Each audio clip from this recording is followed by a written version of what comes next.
and her beliefs, and I support that. Follow so that, I don't know, so that all the risks are overcompensated for or whatever. She stared at the screen for what felt like forever. No blinking, no movement, just the quiet buzz of betrayal humming in her ears. Janelle wasn't a woman who cried easily. Not after decades of sacrifice, co-parenting chaos, and building a life in the shadow of choices she never fully got to make. But that night, it wasn't tears. It was something heavier. A silence so sharp it could slice through stone. And on her laptop, a PDF labeled Joint Family Account Summary, 2021 to present. She hadn't meant to open it. She didn't even know she still had access. But whether it was fate or carelessness on someone's part, that file changed everything. The transaction history, page after page of transfers, some small, others not so small. $5,000 here, $10,000 there, all consistently wired to an account under one name. Robyn.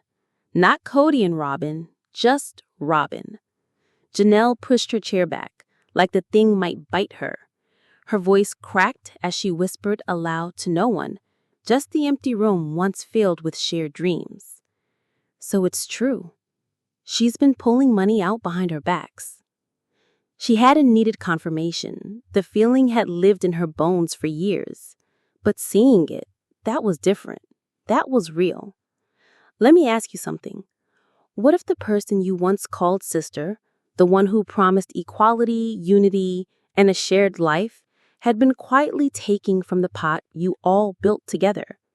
What if the man you trusted with your future, your kids, your home, looked you in the eyes, while his favorite wife funneled the cash? Would you speak up, or would you stay silent, afraid of what else you might find?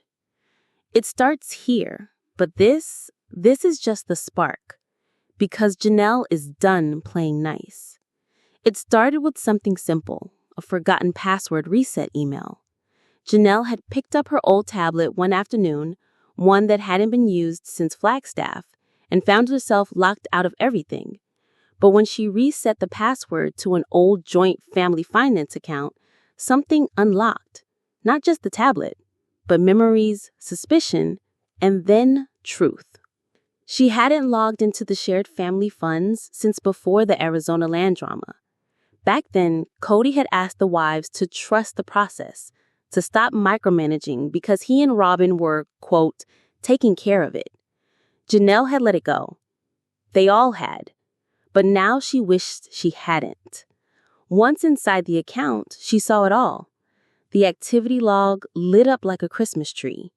Monthly transfers, always to one routing number. The name on the external account? Robyn Brown. No joint, no family trust, no LLC.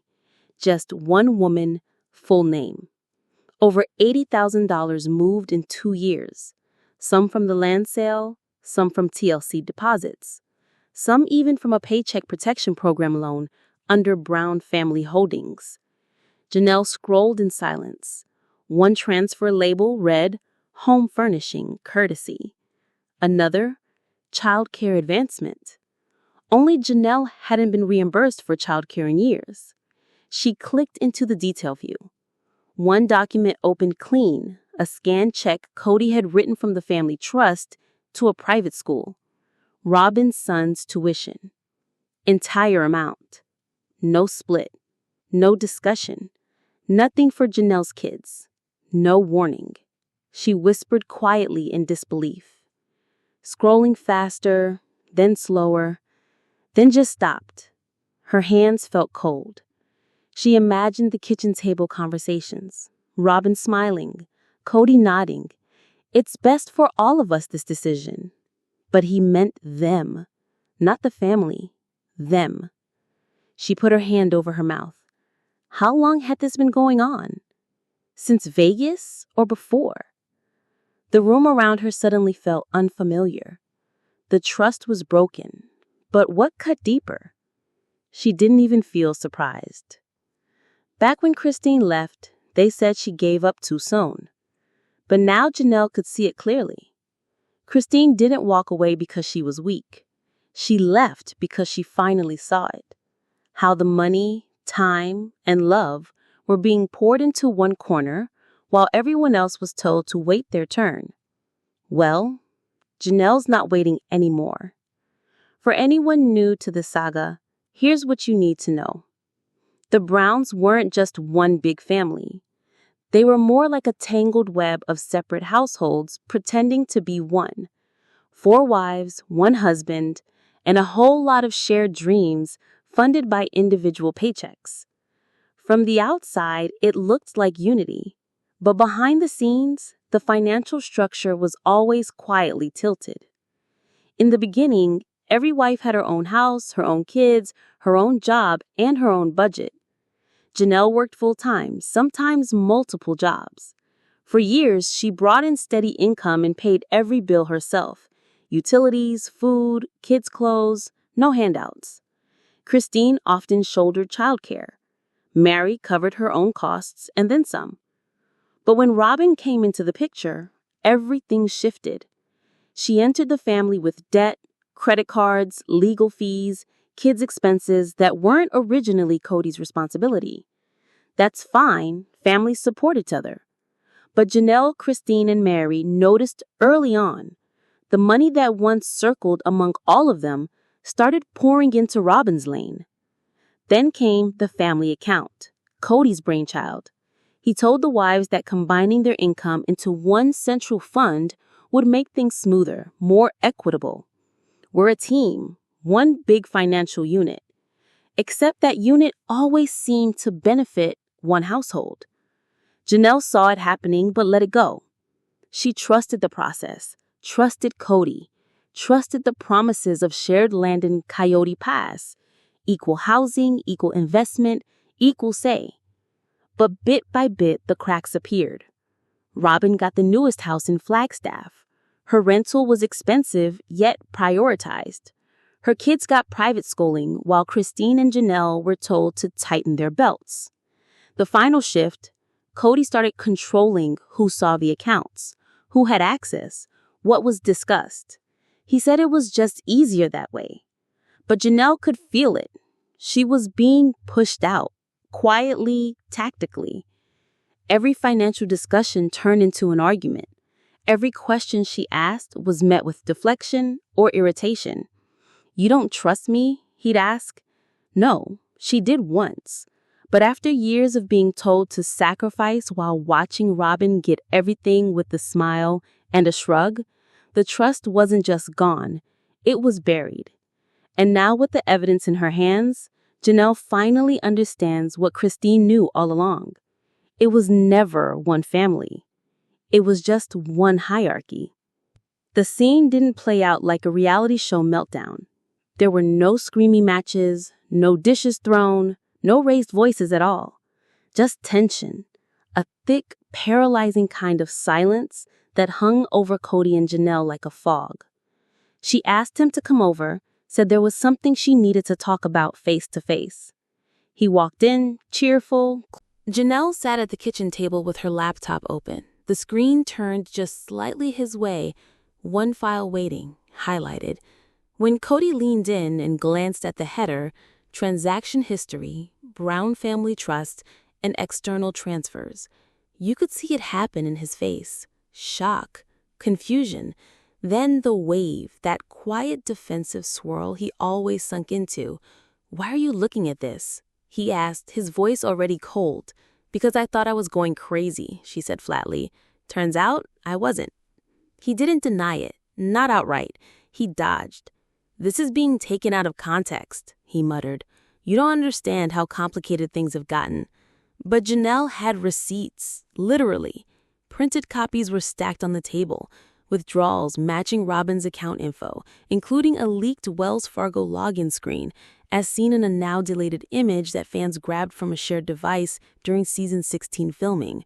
Kody moved to stand, but Janelle stopped him. "Sit. You owe me an answer. Not a monologue, not a guilt trip. Just tell me, When were you going to let me in on this? He didn't answer. Some say Robyn showed up 15 minutes later, that she already knew, having gotten a text from Kody reading, "She found the logs, probably from that damn tablet, do not come."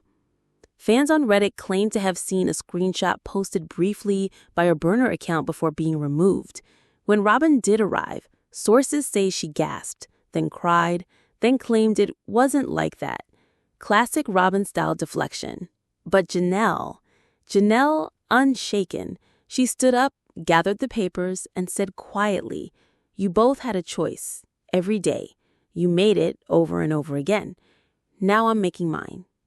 And here's the kicker. Some fans believe she had this moment planned for months, that she saw the writing on the wall when Christine left, that she stuck around just long enough to gather proof if Christine was the first to leave. One user wrote on Twitter, "Janelle just became the first to fight." Robyn's first reaction, tears. Not angry tears, the soft, wounded ones, the kind that say, "How could you think that of me?" She stood with one hand on her chest like she had just been asked to testify in court. Her voice shook. "Kody handles this stuff," she said. I don't even know what all that means." But Janelle didn't need translation. The account number, Robyn's name, the transfers lined up with dates. She remembered hearing things like, "We can't afford that right now," or "Let's wait until next quarter." And when Robyn turned those watery eyes to Kody, he looked away. "I just did what felt right." That sentence hit like a slap.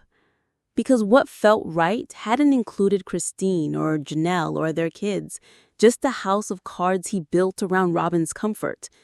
Word spread fast. Christine, now living independently, called Janelle the next morning after hearing whispers from the kids. Her voice over speaker was firm, not surprised. "I'm proud of you," she said. "I knew it was happening. I just never had the proof." She had no rage left for Kody, only clarity. Mary, on the other hand, stayed quiet for 2 days before sending a single message. "If you show me the statements, I'll believe you, but it doesn't change much. I was never allowed in anyway." It stung, but it rang true. The family hadn't just broken emotionally. The financial trust they all once claimed to value, it was a ghost now.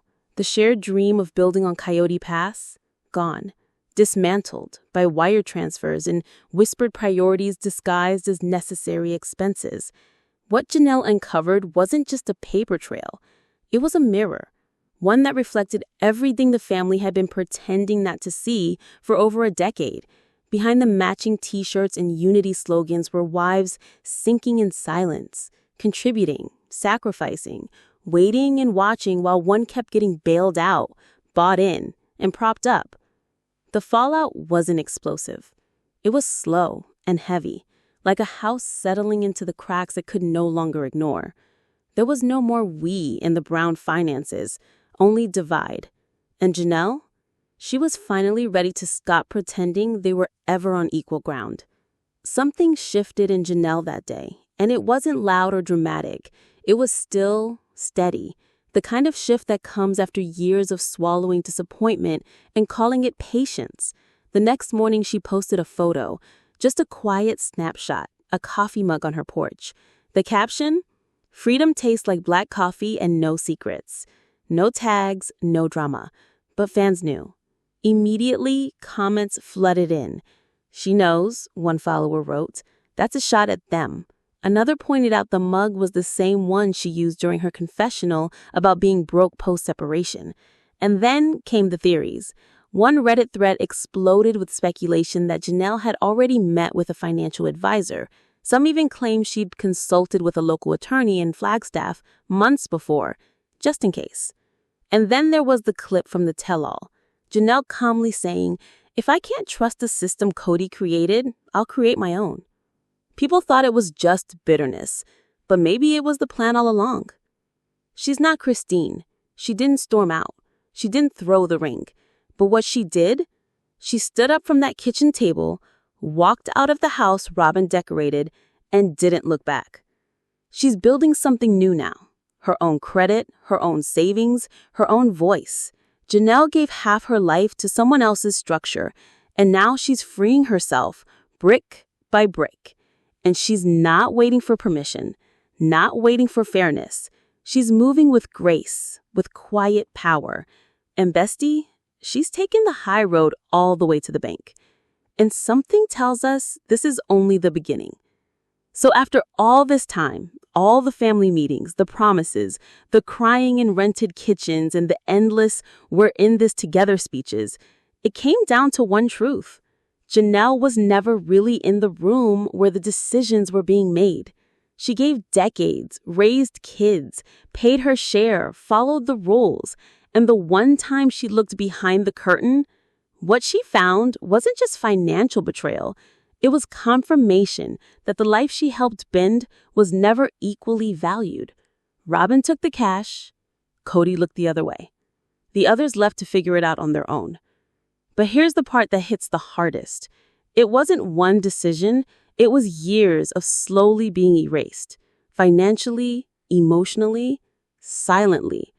And now Janelle's pulled back the curtain. You have to wonder if she found this. What else is still hidden? What would you do if you opened a bank statement and saw your husband routing family money into a private account for another wife?